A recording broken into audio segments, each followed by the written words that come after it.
आयुष्यामध्ये काही काळ धुकं येत असतं, मात्र ते कायम नसतं असं विधान भाजपचे नेते सुधीर मुनगंटीवार यांनी केले। चंद्रपुरातल्या घुकुस या शहरामध्ये त्यांचा सत्कार करण्यात आला। यावेळी त्यांनी हे सूचक विधान केलेलं आहे। मंत्रिमंडळामध्ये त्यांना स्थान मिळालं नाही आणि त्यामुळे त्यांनी नाराज असल्याची चर्चा सुद्धा रंगलेली होती। तसंच त्यांच्या कार्यकर्त्यांनी सुद्धा नाराजी व्यक्त केली होती। मंत्रिपद का मिळालं नाही असा सवाल मुनगंटीवारांच्या समर्थकांनी केला होता। सत्कार कार्यक्रमामध्ये त्यांनी एक किस्सा सुद्धा उपस्थितांना सांगितला।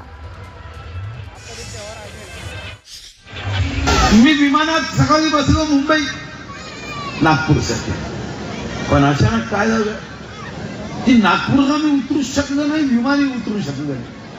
कारण नागपूरमध्ये इतकं ढग आणि कोहरा धुकं जमा झालं, ते विमान नागपूरला न उतरता पायलट हैदराबाद गेलं। आमचं विमान हैदराबाद उतरलं।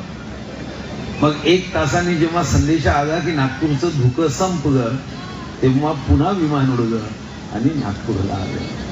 जीवनाचं असंच असतं, काही क्षण धुकं येतं, पण ते धुकं परमनंट नसतं।